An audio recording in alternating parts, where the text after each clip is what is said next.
mga paps, magandang araw sa ating lahat. Ngayon ay day off ko kaya nakapagpasya akong mag-bleed. Magpapalit ako ng brake fluid. Ngayon sa hindi inaasahan mga paps, naputol yung tawag dito. Ito guys, ayan, naputol siya. So naputol. Ngayon no choice tayo. Hindi ko naman pwede naman ako bumili nito, kaso nakakapanghinayang kasi sa totoo lang bagong-bago nito eh. Nasa 6 month pa yata, ito wala pa to.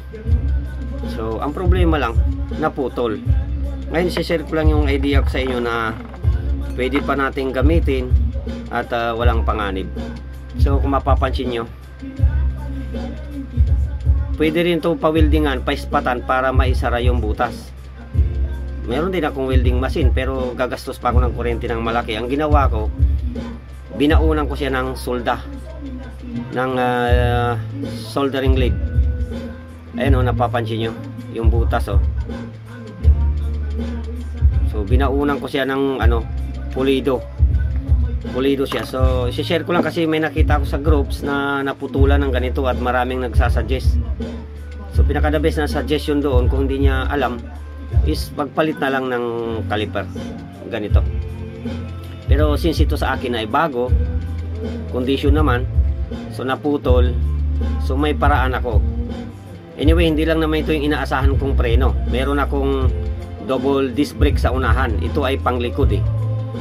So if ever na hindi naman to successful, meron naman akong super power na brake sa unahan. Double disc brake yung nasa unahan ko eh. Pero ito ay 99% gagana.